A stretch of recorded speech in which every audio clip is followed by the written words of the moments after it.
श्री वसंत चौधरी जी हैं। उदय जी के बगल में पार्टी के सूत्रधार रणनीतिकार श्री प्रशांत किशोर जी हैं। पूर्व सांसद श्री सीताराम यादव जी हैं। हम लोग के जनसुराज के विधान पार्षद के सदस्य श्री आभार साहब हैं। हमारे दल में अभी जस्ट आए हैं 4 दिन पहले भारतीय जनता पार्टी के दिग्गज नेता पूर्व महामंत्री श्री सुनील शर्मा जी हैं। उनके पीछे श्री एनपी मंडल साहब हैं, सरवर अली जी भी हैं, अबुल साहब हैं, श्री विनीता विजय जी हैं, श्री ललन जी हैं। मैं प्रारंभ करूं उसके पहले मैं आपको बताना चाहता हूं कि आज जिस सवाल पर आप लोगों को आमंत्रित किया गया है वह बिहार में एक मिसाल के तौर पर भ्रष्टाचार, व्यभिचार और इतना गड़बड़ी बिहार सरकार को लूटने का जो काम किया गया है उसी के संबंध में एक ऐसे मंत्री जो आप जानते हैं कि भारतीय जनता पार्टी के प्रदेश अध्यक्ष श्री दिलीप जायसवाल जी पर 2 बार आपके द्वारा संवाद किया गया है, 2 एपिसोड दिया गया है। अब तीसरा जो है भाजपा का जो चाल चरित्र चेहरा है वो भारतीय जनता पार्टी के जो पूर्व प्रदेश अध्यक्ष हैं उनके संबंध में आपको जानकारी दी जाएगी। लेकिन मैं उससे पहले बताना चाहता हूं कि जनसुराज के पास जो अभी सरकार है, सरकार के एक मंत्री का ऐसा भ्रष्टाचार का कहानी है कि भ्रष्टाचार भी शर्म करने लगे। इस तरह से अनैतिक रूप से भ्रष्टाचार में लिप्त होकर बिहार के जनता को लूटने का काम किया है और दूसरा मिसाल नहीं मिलेगा आपको। समय समय पर हम 3 महीने के अंदर कोई एक नहीं बचेगा। उसके अलावा जनसुराज के पास वैसे लगभग 2 दर्जन से ज्यादा जो सीनियर IAS अफसर हैं जिसने बिहार को मंत्री के साथ मिलकर लूटने का काम किया है उसकी भी सूची है। उतना ही नहीं, उन लोगों ने सिर्फ देश में पैसा का, भ्रष्टाचार का पैसा का इन्वेस्ट नहीं किया है बल्कि ऑस्ट्रेलिया, दुबई और अमेरिका में भी, उसने USA में भी पैसा का इन्वेस्ट किया है जिसका प्रमाण जनसुराज के पास आया है। मैं सर्वप्रथम राष्ट्रीय अध्यक्ष जी को देता हूं, मैं वो आपको अपनी बात बताएंगे। धन्यवाद। इस प्रेस कॉन्फ्रेंस में आप सभी लोगों का स्वागत है। मैं फिर से दोहरा दूं कि आने में कुछ विलंब हुआ क्योंकि भीड़ बहुत ज्यादा थी तो लोगों से मिलते हुए देर हो गई। ये जो श्रृंखला चला है हम लोगों का दुराचार को लोगों के सामने लाने का, ये निरंतर चलता रहेगा। ये इसलिए चलता रहेगा कि बिहार के लोग इतने ज्यादा तंग हो गए हैं कि वो अपनी ओर से अब साक्ष्य के साथ यहाँ के मंत्रीगणों का जो कारनामा रहा है उसके बारे में हमें सूचना देते रहते हैं और जब भी वो सूचना ऐसा लगता है कि वो महत्वपूर्ण है, आपके बीच लाने लायक है, लाने योग्य है, तो हम ला कर देते रहते हैं। बिना समय को जाया किए हुए मैं चाहूंगा कि प्रशांत किशोर जी आप लोगों से मुखातिब हों और आज का जो विषय है उस पर चर्चा करें। धन्यवाद। आप सबका पहले तो यहाँ स्वागत है। मैं माइक की संख्या देख रहा हूँ और ये बताता है कि बिहार में मीडिया की ताकत अभी कितनी है और इसको कोई मैनेज नहीं कर सकता। लोग कोशिश कर रहे हैं कि मीडिया को दबा दिया जाए, अखबारों में विज्ञापन के जरिए खबर को दबाया जा रहा है, लेकिन ये आपके माइक और ये लोगो इस बात के गवाह हैं कि बिहार में मीडिया जीवित है, सशक्त है और किसी का बिका हुआ, किसी के द्वारा खरीदा जा सके ऐसा नहीं है। तो मैं तहे दिल से आप सबका शुक्रिया अदा कर रहा हूं इस करेज के लिए, इस मिट्टी के प्रति जो आपकी जवाबदेही है। सबसे बढ़कर प्रोफेशन से भी ज्यादा बिहार के लोगों के प्रति जो आपकी सोच है, जो आपकी जवाबदेही है, उस कर्तव्य बोध को लेकर आप यहाँ आए हैं, उसके लिए व्यक्तिगत तौर पर मैं आपका हृदय से आभार व्यक्त कर रहा हूं। कुछ लोगों ने कि जब दिलीप जायसवाल जी पर 2 किस्त जारी हुआ तो लोगों ने मुझे बताया कि लगता है कि प्रशांत किशोर को दिलीप जायसवाल ने मैनेज कर लिया। कुछ मीडिया साथियों ने यह भी बताया कि सम्राट चौधरी जी अब हमको भाई बता रहे हैं, कुछ नेतागण हमको पढ़ा लिखा ज्ञानी बता रहे हैं, कोई हमको महान बता रहा है। तो भैया सबका धन्यवाद है, हमारे लिए आपने अच्छे शब्द कहे, उसके लिए हम आपके शुक्रगुजार हैं। लेकिन मीडिया के सामने ये स्पष्ट कर रहा हूं कि मैं भाई भतीजावाद नहीं करता हूं, जाति धर्म में मेरा कोई यकीन नहीं है, और चाहे आप हमारे जाति के हैं या हमारे भाई हैं, हमारे मित्र हैं या हमारे रिश्तेदार हैं, अगर आपने गलती किया है तो आपको छोड़ा बख्शा नहीं जाएगा। उसी के कड़ी में आज हम आपसे मुखातिब हैं, और आज हम लोग जहां से खत्म किए थे वहीं से शुरू करेंगे। दिलीप जायसवाल से शुरू खत्म हुआ था तो दिलीप जायसवाल से ही शुरू करेंगे, नहीं तो लोग कहेगा ना दिलीप जायसवाल से समझौता हो गया।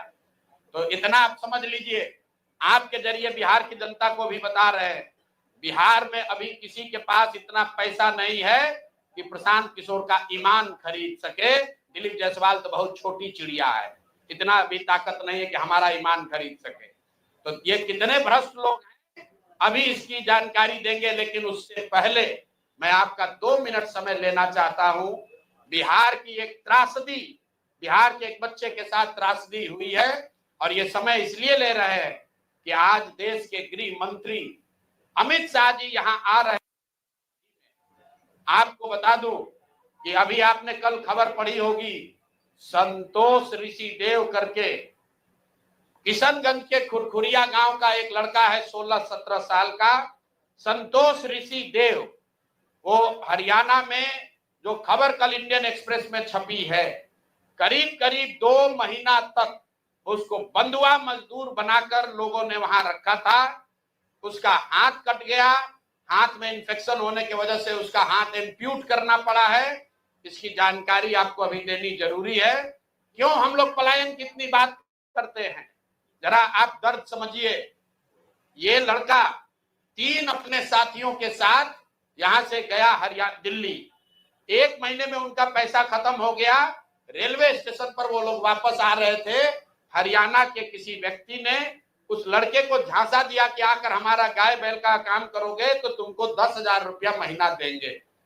डेस्परेट स्थिति में ये लड़का उस व्यक्ति के साथ हरियाणा के उस गांव में चला गया जहां पर ये व्यक्ति उसको ले गया, और 1.5 महीना तक बिना किसी 1 रुपया दिए हुए उसको सिर्फ जीने भर खाना दिया गया है। उस लड़के को उससे बंधुआ मजदूरी कराई गई है, और चारा, गाय का चारा काटते समय उस लड़के का मशीन में हाथ चला गया जिससे उसकी उंगलियां कट गई।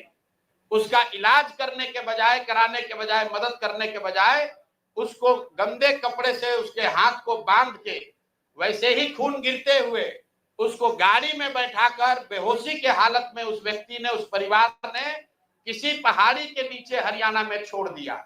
ये भला हो वहां पर 2 शिक्षकों का जिन्होंने उस बच्चे को देखा और उसको ले जाकर पुलिस के हवाले किया। आज वो लड़का पीजीआई अंबाला में भर्ती है, उसका हाथ काटना पड़ा है। तो मेरा पहला सवाल अमित शाह जी से है कि आप आ रहे हैं बिहार में, बिहार के लोगों को बड़ी बड़ी बात कहोगे। हरियाणा में भाजपा की सरकार है, जिसकी वजह से हरियाणा में जहां पर बिहार के बच्चे के साथ ऐसा कुकृत्य किया गया है, उसका हाथ कट गया। आज वसी पुनौरा धाम से, सीता माता की उस धरती से जरा बताइए कि जिस परिवार ने बिहार के बच्चे को 2 महीना तक बंधुआ मजदूर बनाया, उसका हाथ कट गया है। वो गरीब ऋषिदेव मुसहर समाज का लड़का है, उसको अभी तक सिर्फ 5,000 रुपया कॉम्पनसेशन मिला है। कल रात में हमारे लोग उनके घर गए थे, उनकी मां रो रही थी कि सिर्फ हमको 5,000 रुपया मिला है। उसका लड़के का पिताजी और भाई, उनके पास ट्रेन से अंबाला जाने का पैसा भी नहीं था। और बताइए, ये स्थिति में लोग जी रहे हैं, और यहाँ का अफसर, यहाँ के नेता लाखों करोड़ों रुपया का घोटाला कर रहा है। यहाँ का एक गरीब दलित समाज का लड़का 10,000 रुपया के लिए बंधुआ मजदूर बन गया, उसका हाथ काट दिया गया, उस पर कोई संज्ञान नहीं है। और यहाँ नेता बैठ के प्रतिबंधित क्षेत्र बनाया है, उसमें बंगले में बैठ के लूट मचाया है। अब आ जाइए आज के मुद्दे पर। आज हमारा विश्वास है कि अमित शाह इस बात पर जवाब देंगे कि हरियाणा सरकार उस परिवार को, उस व्यक्ति को कब गिरफ्तार करेगी जिसने संतोष ऋषिदेव को बंधुआ मजदूर बनाकर 1.5 महीना तक अपने घर पर रखा था। जबरदस्ती उसका हाथ कट गया उस बच्चे का। वो इतना त्रासदी में लड़का है कि पुलिस बता रही है, वो ये भी नहीं बता पा रहा है कि किस गांव में उसको रखा गया था। उसको बस इतना ही याद है कि हमको पहाड़ियों के बीच किसी गांव में रखा गया था।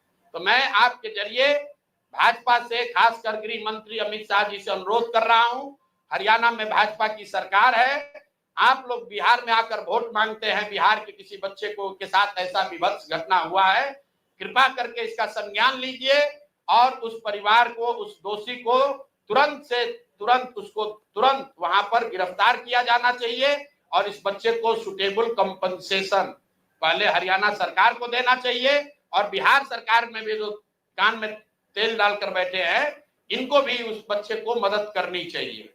और आगे मैं उस बच्चे से आपको मिलाऊंगा, अभी उसका ट्रीटमेंट चल रहा है, अगले प्रेस कॉन्फ्रेंस में आपको बताऊंगा। वो लड़का खुद आपको बताएगा कि उसके साथ किस किस तरह की विभत्स घटना घटी है। अब आइए आज के मुद्दे पर। दिलीप जायसवाल जी, मेरे भाई, हमने आपको कहा था कि ये कॉलेज कब्जा किए हुए हैं, 25 वर्ष से किए हुए हैं और बिहार के सभी अलग अलग दलों के नेताओं को पैसे के दम पर, कॉलेज में एडमिशन के दम पर और कई तरह का प्रलोभन के दम पर अपना सत्ता बनाए हुए हैं। उनके द्वारा उन पर जो इल्जाम है राजेश शाह के मर्डर का, वो घटना भी आपको विस्तृत बताई गई है, उस पर भी अभी ना उन्होंने कोई जवाब दिया, ना कोई कार्रवाई हुई। भाजपा वालों ने अभी तक कोई कार्रवाई नहीं की। अब आ जाइए हमारे अमंगल काल वाले मंगल पांडे जी का। मंगल पांडे जी को क्यों कह रहे हैं? मंगल पांडे जी और दिलीप जायसवाल दोनों एक दूसरे के भारी मित्र हैं। मित्र कैसे हैं? अब बताइए, 20 में कोविड हुआ, कोविड में जब आप मारे फिर रहे थे, यहाँ के लोगों को दवा नहीं मिला, ऑक्सीजन नहीं मिला, लोगों को दवा, डॉक्टर, अस्पताल का जुगाड़ नहीं हुआ, उस समय के स्वास्थ्य मंत्री उस समय दिल्ली में फ्लैट खरीद रहे थे। फ्लैट किसने और खरीद कैसे रहे थे? दिलीप जायसवाल जी के मदद से। तो फ्लैट का नंबर और नाम नोट कर लीजिए। द्वारका में flat number 001 CGHS limited, plot number 11, sector 6, Dwarka, new Delhi में भाई साहब ने अपनी पत्नी के नाम से, उर्मिला पांडे जी के नाम से, इन्होंने 86 लाख रुपया पेपर पर है, 86 लाख रुपए में इन्होंने फ्लैट खरीदा। तो कोई बड़ी बात नहीं है भाई, कोई भी फ्लैट खरीद सकता है। अब बड़ी बात क्या है ये समझिए। इन्होंने जो फ्लैट खरीदा, इसका पैसा कहां से आया? इसका पैसा पहले तो ये जब फ्लैट का रजिस्ट्रेशन हुआ तो फ्लैट के विटनेस हैं हम लोग के माननीय सदस्य, भारतीय जनता पार्टी के अध्यक्ष दिलीप जायसवाल जी। और वहां पर अब ये देखिए, ये चलाते हैं अवैध मेडिकल कॉलेज। और उस समय के स्वास्थ्य मंत्री मंगल पांडे जी जब फ्लैट खरीदते हैं तो उसके विटनेस है दिलीप जायसवाल फोटो के साथ। अभी आपको ये डॉक्यूमेंट जारी करेंगे। अब आप कहिएगा कि भैया दोस्त मित्र हैं, एक ही साथ एक ही पार्टी में है, विटनेस है, तो इसमें क्या गलत हो गया? कोई गलत नहीं है। अब ये समझिए कि 86 लाख रुपया आया कहां से? 86 लाख रुपया, उसका एक बड़ा हिस्सा सीधा 30 लाख रुपया आया है। मंगल पांडे जी के पिताजी का नाम है अवधेश पांडे। अवधेश पांडे जी ने ये पैसा भेजा अपने बहू को, उर्मिला पांडे जी को।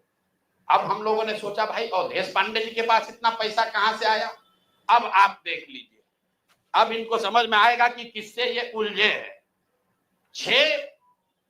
6 तारीख को 6/9/2019 को 6/8/2019 को ये दिलीप जायसवाल का अकाउंट नंबर है, RTGS से दिलीप जायसवाल ने 25 लाख रुपया अपने अकाउंट से, ध्यान दीजिए, एलिगेशन नहीं है, ये बैंक का डॉक्यूमेंट है, आरटीजीएस नंबर नोट कर लीजिए।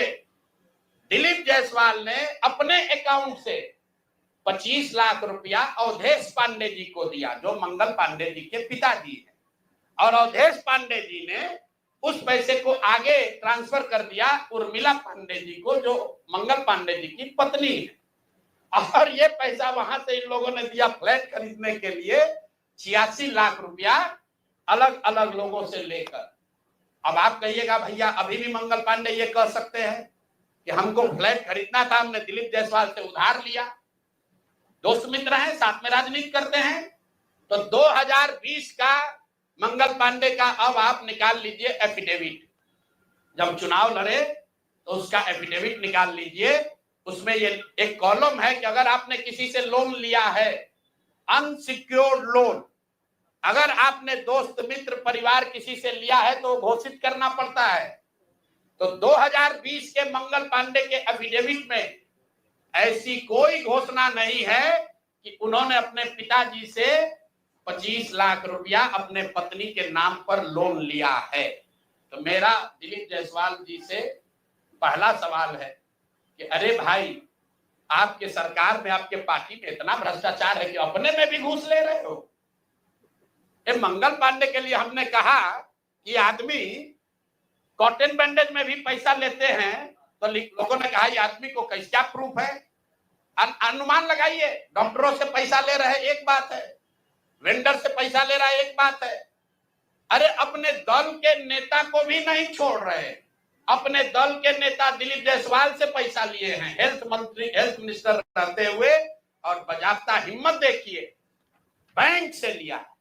आरटीजीएस का डिटेल है, आप डेट नोट कर लीजिए, 6/8/2019 को आरटीजीएस के माध्यम से दिलीप जायसवाल जी के अकाउंट से 25 लाख रुपया मंगल पांडे जी के पिताजी अवधेश पांडे जी को दिया गया, जिस अकाउंट से 10 दिन के बाद पैसा उर्मिला पांडे जी के अकाउंट में गया, और उर्मिला पांडे जी ने उसी अकाउंट के पैसे से आगे जो पेमेंट किया है अपने फ्लैट को खरीदने के लिए, वो सारा डिटेल भी यहां पर आपको उपलब्ध है। कुल 6 ट्रांजैक्शन है, पंजाब नेशनल बैंक के 6 बार ट्रांजैक्शन हुए हैं, जिसमें 86 लाख रुपया गया है।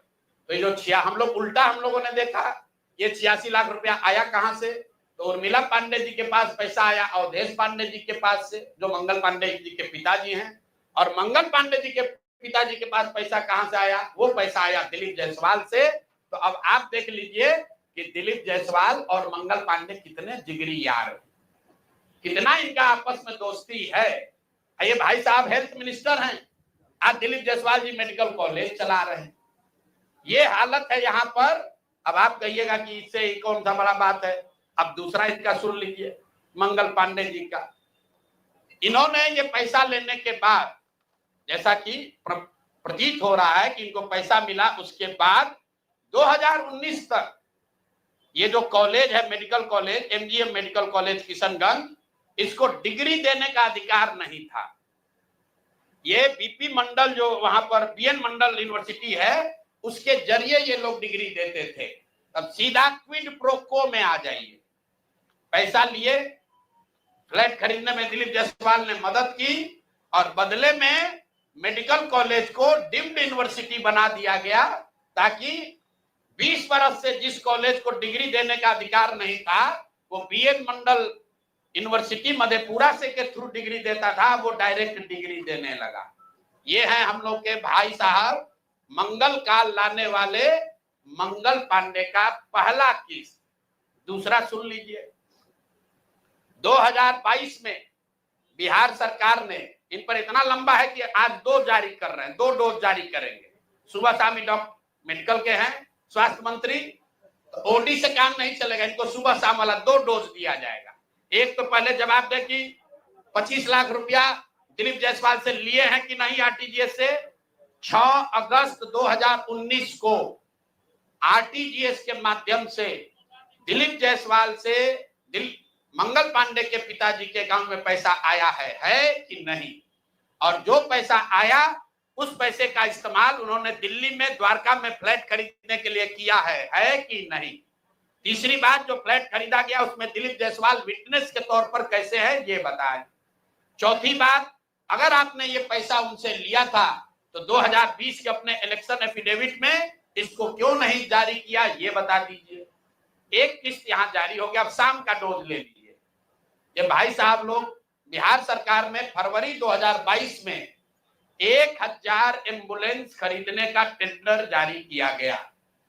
1000 एम्बुलेंस मतलब करीब करीब 200 करोड़ रुपए का टेंडर जारी किया गया। बिड नंबर है GM 2022 B 1943713। ये बिहार सरकार का डॉक्यूमेंट है। 1000 एम्बुलेंस खरीदने की बात की गई, जिसमें यह कहा गया कि 466 एम्बुलेंस टाइप सी का होगा और 534 जो है वो एडवांस लाइफ सपोर्ट वाले एम्बुलेंस होंगे। देखिए कि लोगों के स्वास्थ्य के साथ क्या खिलवाड़ हो रहा है।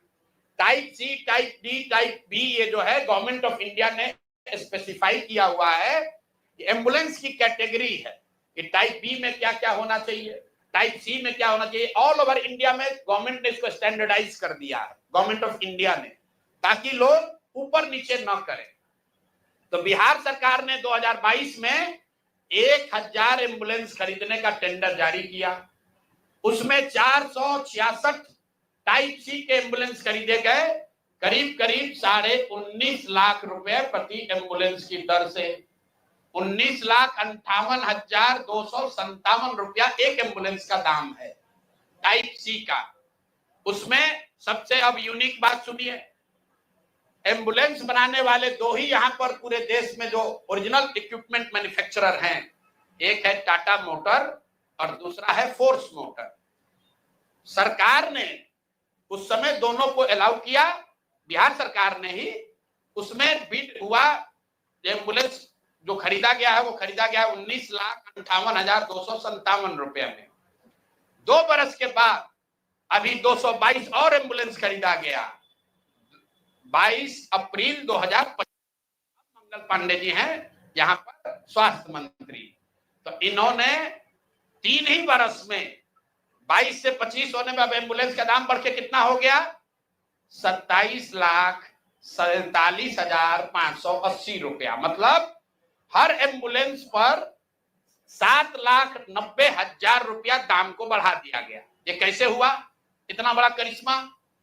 इस बार बिड में टाटा मोटर के सप्लायर्स को हटा दिया गया टेक्निकल ग्राउंड पर। क्यों हटाया गया सुन लीजिए, कितना हास्यास्पद है। टाटा मोटर का जो सप्लायर था उसका टेक्निकल ग्राउंड पर बिड इसलिए कैंसिल किया गया क्योंकि सरकार का कहना है कि हम लोग वो एम्बुलेंस चाहते हैं जिसमें सिर्फ पेशेंट वाले विंग में एसी हो, ड्राइवर वाला केबिन में एसी न हो। टाटा मोटर ने कहा कि हम उतने ही पैसे में हम पूरे एम्बुलेंस में एसी देंगे जिसमें ड्राइवर के पास भी एसी होगा और पेशेंट वाले में भी एसी होगा। फोर्स मोटर ने ये कहा, या उनके जो डीलर हैं, कि नहीं, हमारे जो ड्राइवर वाला केबिन है उसमें एसी नहीं है, पेशेंट वाला में एसी है। इसका इस्तेमाल करके टाटा मोटर को बिड से टेक्निकली डिस्क्वालीफाई कर दिया गया और जो 19 लाख का एम्बुलेंस है उसको 28 लाख में अभी सरकार ने खरीदा है। अभी ये पेमेंट हो गया है। जिस एंटिटी को ये मिला है, ये वही एंटिटी है जिसको पहले 450 करीब 444 एम्बुलेंस का कॉन्ट्रैक्ट मिला था। उस एंटिटी के खिलाफ एक और शर्त सुनिए, जब ये कॉन्ट्रैक्ट दिया गया 450 एम्बुलेंस का, तो उसमें शर्त थी कि हर जिले में उस कंपनी का कम से कम एक सर्विस सेंटर होगा, तभी उसका बिड कंटिन्यू होगा। 22 में 450 एम्बुलेंस खरीदा गया। फोर्स मोटर का कोई भी यहाँ पर 4 या 6 जिले को छोड़कर कहीं पर उनका सर्विस सेंटर नहीं है। बजाय उसके कि उस पर एक्शन हो, उसी को फिर से 250 एम्बुलेंस का और कॉन्ट्रैक्ट दे दिया गया। वो कॉन्ट्रैक्ट पिछला जो 19.5 लाख में दिया गया था, इस बार 27.5 लाख में दिया गया। और बात सुनिए, यही टाइप सी का एम्बुलेंस उड़ीसा में खरीदा गया 16 लाख में, अभी 2 महीना पहले। टाइप बी का एम्बुलेंस अभी यूपी सरकार ने खरीदा है 2500 एम्बुलेंस 12 लाख में, और बिहार के हम लोग के ज्ञानी मंत्री लोग हैं, ये वही एम्बुलेंस खरीद रहा है 27.5 लाख में। तब मंगल पांडे बता दे। और अभी आजकल हम नए नए मुख्य सचिव जो बनने जा रहे हैं, क्या नाम है उनका, प्रत्यय अमृता, वो भी स्वास्थ्य के ही शायद प्रिंसिपल सेक्रेटरी हैं। भाई स्वास्थ्य के प्रिंसिपल सेक्रेटरी हैं प्रत्यय अमृत जी।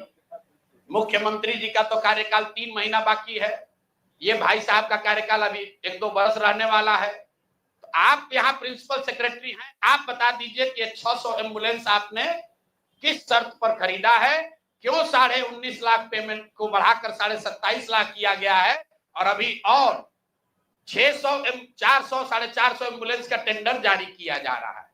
कुल 1000 एम्बुलेंस खरीदा जाना है, 1250 एम्बुलेंस, एक एम्बुलेंस का दाम करीब 25 लाख रुपया है। आप वेबसाइट पर जाइएगा, फोर्स मोटर टाइप सी के एम्बुलेंस का मार्केट रेट वेबसाइट पर बता रहा है 21 लाख। अब बिहार सरकार खरीद रही है उसको 28 लाख में, और 21 लाख का अगर आप बल्क के खरीदार हैं तो आप नीचे न कीजिएगा, रेट कम होना चाहिए। बिहार सरकार ने खुद 19.5 लाख में लिया था, अब उसको बढ़ा के 28 लाख कर दिया। तो मेरे भाई मंगल पांडे जी, बिहार में सिर्फ आप ही का मंगल काल चल रहा है, अब बहुत दिन से चल रहा है। बहुत ज्यादा लूट रहे हैं, घर खरीद रहे हैं, अपने बीवी बाल बच्चों का उपाय कर रहे हैं, लंबा लंबा फेंक रहे हैं। तो आप जरा बिहार के लोगों का अमंगल होना बंद हो, इसके लिए बताइए कि पैसा आप दिलीप जायसवाल के साथ मिलकर लिए हैं कि नहीं। और दिलीप जायसवाल का मैं क्यों ये बता रहा हूं ये समझिए। दिलीप, मैंने पिछले वार्ता में कहा था, दिलीप जायसवाल के मेडिकल कॉलेज से बिहार में सबसे ज्यादा आयुष्मान कार्ड के जरिए सबसे ज्यादा पैसे की निकासी की गई है। आयुष्मान कार्ड का अभी सीईओ कौन है, आयुष्मान कार्ड का यहाँ मुख्य पदाधिकारी कौन है? दिलीप जायसवाल के साथ रहे हुए पीएस, कम से कम कितने साल रहे हैं पीएस, और उनके साथ काम किए हुए अधिकारी, आप लोग जाइएगा, भी नाम लेना उचित नहीं है। मंगल पांडे के जो पीएस थे वही आजकल आयुष्मान के यहाँ पर हेड हैं। देखिए इनकी मिली भगत है। शशांक जी, वो पहले मंगल पांडे के पीएस थे, अभी आयुष्मान के हेड हैं। आयुष्मान कार्ड के स्कीम के जरिए करोड़ों रुपए की उगाही की निकासी की गई है दिलीप जायसवाल के मेडिकल कॉलेज के द्वारा, और वही मेडिकल कॉलेज के मालिक मुखिया दिलीप जायसवाल चेक से दिलीप मंगल पांडे को पैसा दे रहे हैं। अब ये पूरा सर्किल आप समझ लीजिए और आप जवाब दे दीजिएगा। एक और बात मुझे कहना है, हम पर कल कुछ उन्होंने टीका टिप्पणी की है, तो यहाँ आरजेडी वाले 2-3 बरस हाथ पांव मारे कि प्रशांत किशोर के खिलाफ कुछ निकाले, तो 2-3 बरस बेचारे खोज खाज के निकाले कि इसका पिताजी का सरनेम है पांडे, इसके अलावा कुछ निकला नहीं। हमारे खिलाफ कुछ नहीं मिला तो कहा कि इनके पिताजी का सरनेम है पांडे, पंडित जी हैं, ऐसा उसका इल्जाम है। उसी तरह भाजपा वाला कहा ना हम लोग तो ज्यादा पढ़े लिखे हैं, हम लोग प्रशांत किशोर को एकदम इनका कच्चा चिट्ठा खोल देंगे। तो कल क्या बताया, एक केस में जो 2018 में जब मुझे जदयू मैंने छोड़ा था, तो मुझ पर दबाव बनाने के लिए नीतीश कुमार की पार्टी ने एक फर्जी यहाँ केस कराया था। केस क्या है ये सुनिए, चोरी का नहीं, डकैती ठेकेदारी का नहीं, केस ये है कि हम बात बिहार की एक जो फेसबुक पेज चलाते हैं, ये हमारा आइडिया नहीं है, किसी दूसरे लड़के ने पहले इसको सोचा था। अब देखिए ये लोग कहते हैं कि हम बिजनेसमैन हैं, हमारा अगर इन्हीं की बात मान लें, हमारा बिजनेस क्या था, नारा लिखना भी हमारा बिजनेस का हिस्सा था। तो देश भर का नारा लिख रहे हैं हम, और हमारा बात बिहार की लिखने के लिए हम दूसरे का चोरी करके लाए। ये मामला कोर्ट में गया, कोर्ट ने इसको सिरे से खारिज कर दिया। हाई कोर्ट गया, वहां पर भी जजमेंट रिजर्व है, क्वेश होने के लिए कोई इसमें केस नहीं बनता है। केस चोरी का नहीं है, धोखाधड़ी का नहीं है, केस ये है कि जो प्रशांत किशोर बात बिहार की का फेसबुक पेज चला रहे हैं, ये प्रशांत किशोर से पहले किसी दूसरे लड़के ने सोचा था, ऐसा उस लड़के का दावा है। तो भैया अभी डीडी न्यूज भी चला रहा है बात बिहार की, वो भी यही चला रहा है, तो डीडी न्यूज पर भी 2-4 गो केस कर दो भाई। वो लोग भी हमारा चोरी किया है। बात बिहार की जन सुराज का प्रशांत किशोर का 2018 से चलने वाला पेज है, जिस पर 21 लाख से ज्यादा लोग जुड़े हुए हैं। हर दिन कम से कम 5 करोड़ लोग उस पेज पर वीडियो, ऑडियो और जन सुराज का देखते हैं कार्यक्रम, और ये कह रहा है कि ये हम चोरी करके लाए। और अंतिम बात कि भाई सरकार आपकी, राज्य में सरकार आपकी, केंद्र में सरकार आपका, अगर हमने ऐसा कोई गलत काम किया है तो जैसे दिलीप जायसवाल हम पर फर्जी केस करने का कोशिश किए, जैसे आपके कार्यकर्ताओं ने हमारे खिलाफ केस किया, जैसे बिहार सरकार ने केस किया है, तुम भी केस कर दो, पुलिस को भेज दो, हमको पकड़ लो, कोई रोक तो रहा नहीं है। अरे भाई हम गलती की, हमको पकड़ लीजिए, दिक्कत क्या है? तो ये मामला अब आपके सामने रख दिए, इसके बाद इनको जवाब देने दीजिए। दिलीप जायसवाल की तरह ये भी कहेंगे यही बात कि भैया ऊपर वाला है, भगवान है। भगवान अगर आपके लिए है तो भगवान हमारे लिए भी है। भगवान अगर आपके हमारे लिए है तो उन गरीब लोगों के लिए भी है जिसका हक मार रहे हो, जिन लोगों को लूट रहे हो उनका भी है। और दिलीप जायसवाल और मंगल पांडे के साथ साथ जो अभी मुख्य सचिव डिजिग्नेट हैं, प्रत्यय अमृत जी को क्लियर करना चाहिए कि उनके स्वास्थ्य विभाग के प्रिंसिपल सेक्रेटरी रहते हुए ये एम्बुलेंस का कॉन्ट्रैक्ट कैसे हुआ? क्यों 12 लाख 13 लाख का एम्बुलेंस आपने 19 लाख में पहले खरीदा, फिर उसी एम्बुलेंस को 28-27 लाख में खरीद रहे हैं? क्यों खरीद रहे हैं? क्यों टाटा मोटर को आपने डिस्क्वालीफाई किया? क्यों फोर्स मोटर को के ही सप्लायर को दिया गया है? इस पर प्रत्यय अमृत जी को भी बोलना चाहिए, इसलिए कि अभी आपको यहाँ मुख्य सचिव बनना है। 2 साल बिहार की जनता का आप पर भरोसा है, आप सबसे बड़े यहाँ के पदाधिकारी होंगे, तो आपको बताना चाहिए कि इसकी सच्चाई क्या है। शायद हम लोग को समझने में कुछ गलती हो रही है, तो प्रेस करके पढ़े लिखे व्यक्ति हैं। कल हम कहीं पढ़ रहे थे कि बहुत पढ़े लिखे व्यक्ति है, हिंदू कॉलेज में पढ़े हैं, पढ़ने में बहुत मेधावी रहे होंगे तभी IAS है। तो भैया हम लोग को अगर पढ़ने समझने में कुछ कमी है, दिक्कत आ रही है, तो प्रत्यय अमृत प्रेस करके बता दे कि उसी एम्बुलेंस को जो अभी 2 साल पहले आपने 19.5 लाख में खरीदा था, उसको अभी 27-28 लाख में क्यों खरीदा है? जिसको आपने कॉन्ट्रैक्ट दिया उसने कॉन्ट्रैक्ट का सारे वायलेशन किए हैं, फिर उसी एजेंसी को काहे दे रहे हो? स्वास्थ्य मंत्री तो हैं ही, लेकिन अधिकारियों को भी ध्यान रखना है। साइन भैया फाइल पर आप ही कर रहे हो, मंत्री नहीं कर रहा। तो अगर आप पकड़े, पशुपालन घोटाला में लोग पकड़े गए तो नेता तो पकड़े ही गए, अधिकारी भी नापे गए। और बिहार में जो एक धारणा बन गई है कि लालू जी चोर है। भाई ठीक है, लालू जी चोर है नहीं है, उसका आपने इल्जाम लगाया, कोर्ट ने उसका संज्ञान लिया, जांच हुआ, जो उनको सजा होनी थी हो गई। लेकिन जैसा मैंने अभी पिछले अपने साक्षात्कार में कहा था कहीं, ये भाजपा वाले ये राजद से भी ज्यादा चोरी कर रहे हैं। ये लोग कंबल ओढ़कर घी पी रहे, अपने आप को चाल चरित्र चेहरा वाला बताकर सबसे ज्यादा भ्रष्टाचार कर रहे हैं। और ये वो भाजपा नहीं है जो गोविंदाचार्य जी ने बनाया, ये वो भाजपा नहीं है जो कैलाशपति मिश्र जी की भाजपा थी। ये ठगों की, बदमाशों की, भ्रष्ट नेताओं की भाजपा है, और हम लोग इसको जनता के सामने ला रहे हैं। अब नेक्स्ट किस पर जारी होगा वो भी आपको बता देंगे। अब आपका कोई सवाल है तो कर लीजिए। हाँ, सामने वो दिखिए नहीं, इधर से बोलिए। आए आए कन्यादान किए कौन? कन्यादान किए हैं कल। तो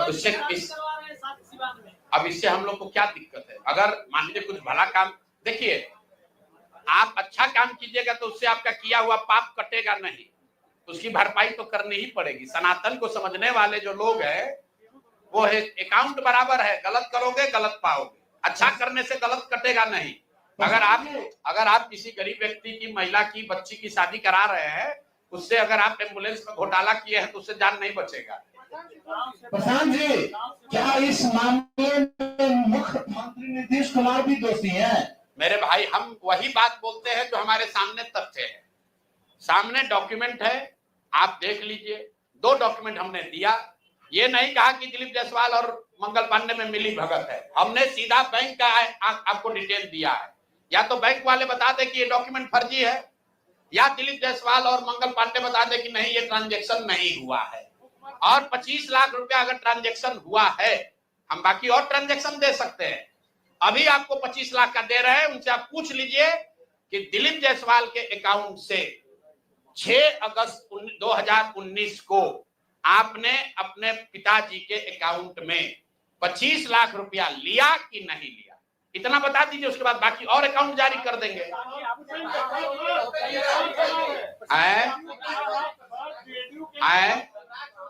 अरे भैया काहे घबरा रहे हो, एक एक करके लो ना। बीमारी है, दवा का डोज 4 को कैलकुल खा लोगे तो बुखार उतरने के बजाय गड़बड़ा जाएगा। एक दिन में 2 ही पैरासीटामोल खाना है।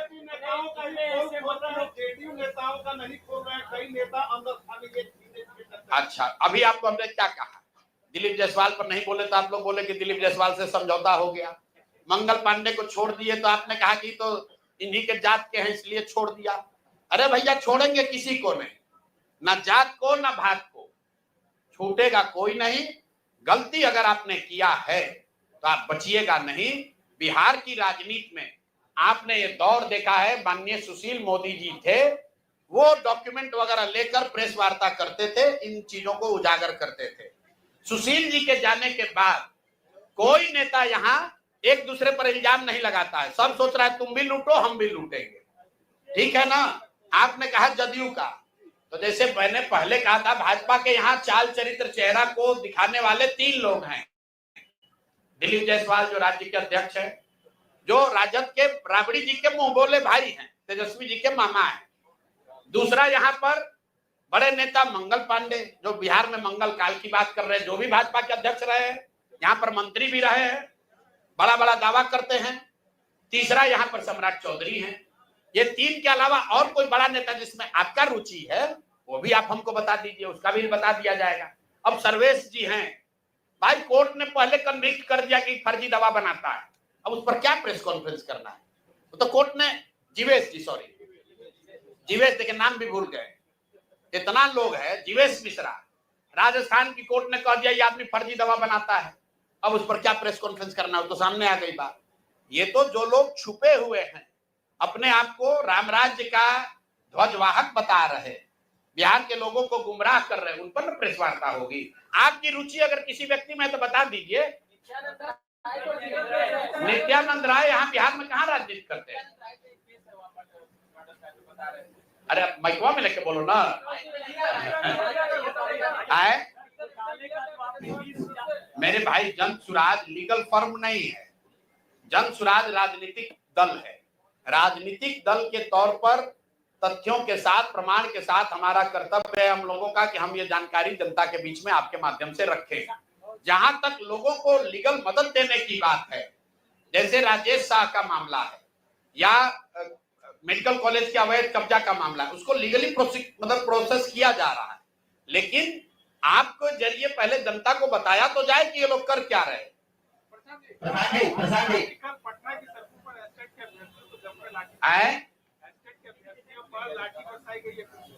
भाई 100 बार हम लोग कह चुके हैं कि नीतीश कुमार समाजवाद और सामाजिक न्याय पर के नाम पर राजनीति करने वाले सबसे ज्यादा जो लाठी चलाने वाला नेता है इस देश में, वो नीतीश कुमार है। कई लोग हमको कहता है कि भैया आप उनके स्वास्थ्य पर मत बोलिए, बड़ा अब दया आती है, अब बेचारगी हो गई है नीतीश कुमार की। कभी कभी हमको भी लगता है, मेरा बहुत मधुर संबंध रहा है उनसे, कि व्यक्तिगत तौर पर उनको अब हम क्या बोले, शारीरिक मानसिक तौर पर थक गए। लेकिन हर 2-4 दिन पर जो घटनाएं होती हैं वो झकझोर देती है। कल आपने देखा एक नए बच्चे को, 20-22 साल के एक बच्चे को पुलिस वाला वर्दी में जूते से, पैर से, जूता से उसको मार रहा था। आप बताइए, ये मानसिक तौर पर थका हुआ बीमार व्यक्ति नीतीश कुमार अपने बंगले में बैठकर बिहार के युवाओं को, पुलिस को ये अलाउ किया हुआ है कि ये जूता से जाकर मारो, तो इस व्यक्ति के प्रति कोई सिंपैथी होनी चाहिए? नहीं होनी चाहिए। एक सवाल रहेगा, अरे भैया, भर्तियों के साथ आप ये बताइए कि 3 बरस में हम लोगों ने आंकड़ा जारी किया है, 84 से ज्यादा अलग अलग समूहों पर लाठियां चली हैं पटना में, वो चाहे अभ्यर्थी हो, छात्र हो, आशा वर्कर हो, आंगनवाड़ी हो, सरपंच हो, मुखिया हो, रसोईया हो, सांख्यिकी वाले हो, राज्य कर्मी हो, कोई वर्ग बाकी नहीं है। हर आदमी लाठी खा के गया। यहां तक कि भाजपा वाले नेताओं को भी दौड़ा दौड़ा के नीतीश कुमार के पुलिस ने मारा।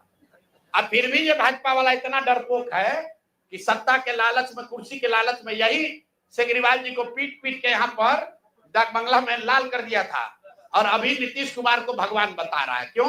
सत्ता का लालच है। प्रधान जी जो आप आरोप लगा रहे हैं, हम आरोप को नहीं लगा रहे। कौन बोल रहा है? प्रधान जी हाँ हाँ, जो आरोप आप लगा रहे हैं, हमने कहा आरोप लगाया? कायदे से ये आरोप तेजस्वी यादव को लगाना चाहिए, क्योंकि विपक्ष के वो नेता है, और तेजस्वी यादव कहते हैं कि दिलीप जायसवाल जो है उनके मामा है। तो क्या शीर्ष नेतृत्व के नेताओं का रिश्ता क्या बताता है कि भाजपा जो है वो आरजेडी की भी टीम है? देखिए, आज जो भाजपा, मैंने पहले आपको कहा, उसका जो भी नेतृत्व है, सम्राट चौधरी कहाँ थे? वो लालू जी राजद से ही तो निकले हुए हैं। कम उम्र में मंत्री बनाना, विधायक बनाना, सम्राट चौधरी को किसने बनाया? यही तो राजद के लोगों ने ही तो बनाया। दिलीप जायसवाल कहाँ की राजनीति करते थे? ये सब राजद की उपज हैं। तो सब एक ही विचारधारा, एक ही तरह का लूट मार करने वाले तो लोग हैं। ये कोई गंगा से थोड़े, गंगोत्री से थोड़े ना निकले हैं, ये सब राजद वाले गंगोत्री से ही निकले हैं। तो जैसे जिसका जैसा उद्गम है वैसा ही उसका स्वभाव है, वही काम करता है। डॉक्टर लोग असुरक्षित बता रहे हैं कि बिहार में हम लोग असुरक्षित हैं, और भैया डॉक्टर सुरक्षित है कि नहीं इसकी चर्चा हो रही है। चिंता ये होनी चाहिए कि बिहार के 13 करोड़ लोग असुरक्षित हैं। जब कोविड में आपके लोगों को दवा नहीं मिला, पैरासीटामोल, ऑक्सीजन नहीं मिला, तब बिहार के स्वास्थ्य मंत्री करोड़ों रुपए का फ्लैट दिल्ली में खरीद रहे थे, और मदद कौन कर रहा था? दिलीप जायसवाल। तब वो चर्चा का बात है। डॉक्टरों की सुरक्षा होनी चाहिए, वो तो रहेगी।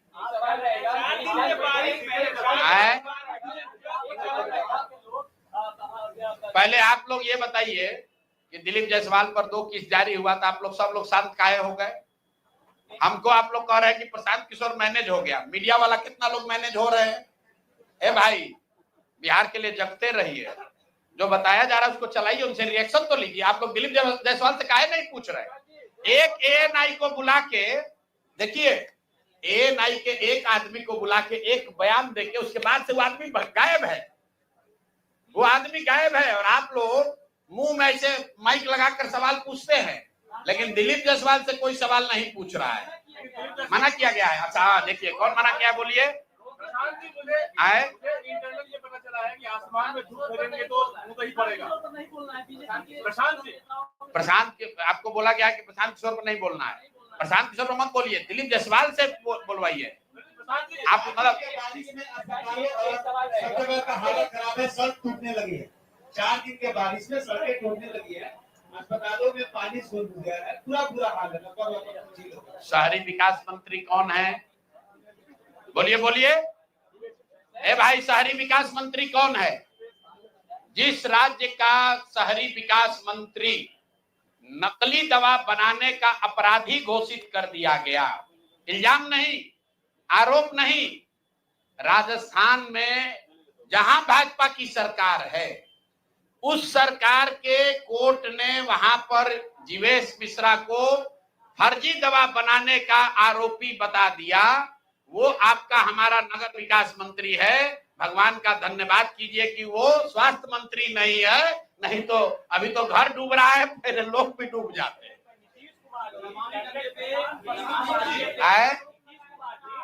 आप कह रहे हैं कि बिहार को गर्त में डाल दिया। नीतीश कुमार की सरकार के लिए नीतीश कुमार कैबिनेट में लगातार इस तरह से बिहार के लिए लगातार आप देख रहे हैं कि सब कुछ देते जा रहे हैं, इसको कैसे? अच्छा ठीक है, देते जा रहे हैं तो भाई हमारी बात मत मानिए।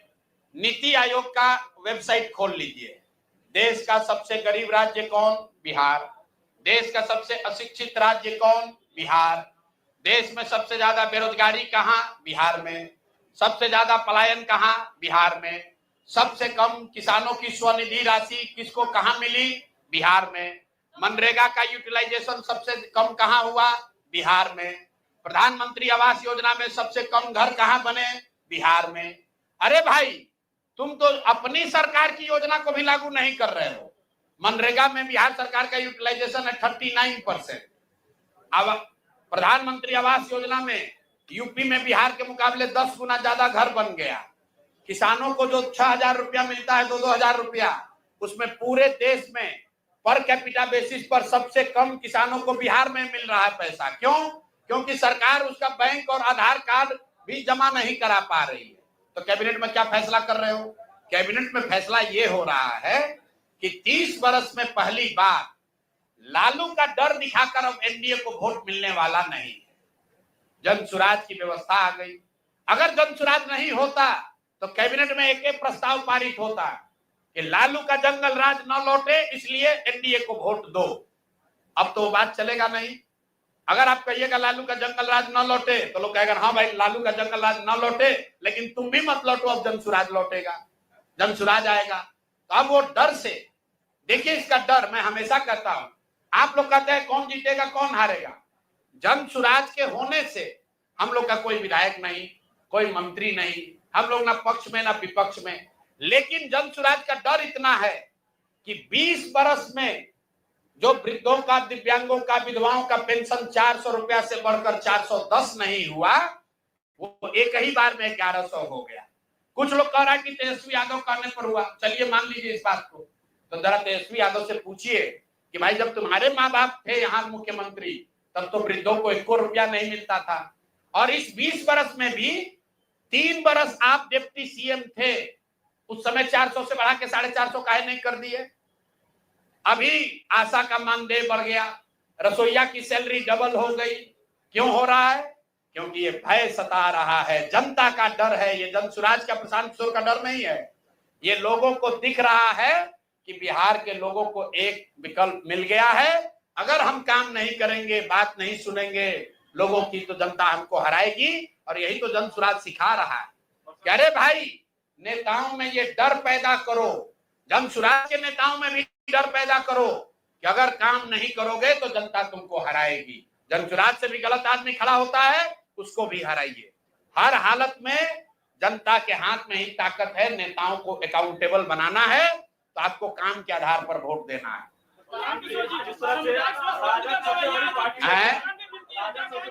बिहार में, लेकिन आप भाजपा को आड़े हाथ दे रहे हैं, क्या इसका मतलब ये है कि आप ये मान लिए हैं कि एनडीए की सरकार बनने जा रही है बिहार में? अरे हम तो ये मान लिए हैं कि एनडीए और जन सुराज में मुकाबला है। राजद को मरे हुए आदमी पर कितना बोझ डालिएगा, वो अपने खत्म है दल। भाई वीरेंद्र यादव के बारे में भी अरे भाई, हम भाई वीरेंद्र यादव को हम काहे बोल रहे? जो यहाँ पर सत्ता चला रहा है पहले उसको पकड़े। मान लीजिए भाई वीरेंद्र यादव ने गलती किया, तो सत्ता में जो बैठे लोग उसको काहे नहीं अरेस्ट किया? उसको अरेस्ट करना ना चाहिए था।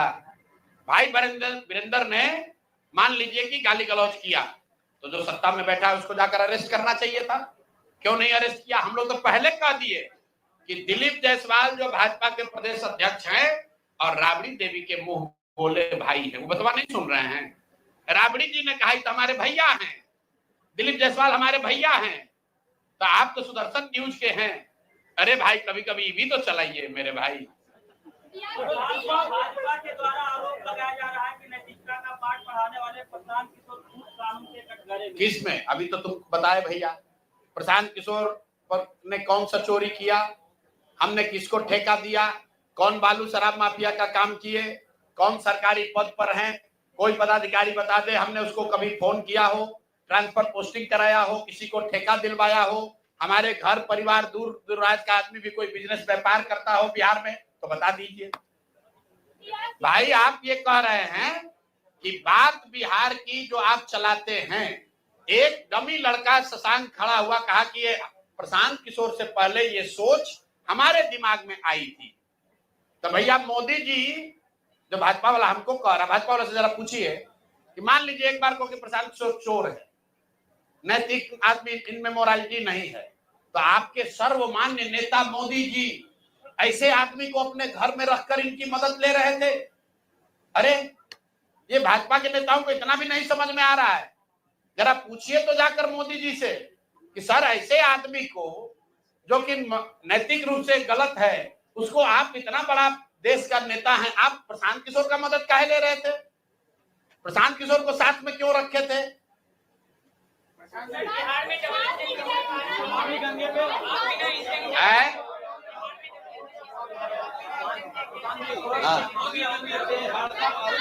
अरे अब कुछ सवाल नेताजी लोग से भी पूछिए आप लोग, और अगले प्रेस कॉन्फ्रेंस के लिए भी मटेरियल रखिए। आज जिसको सुनिए,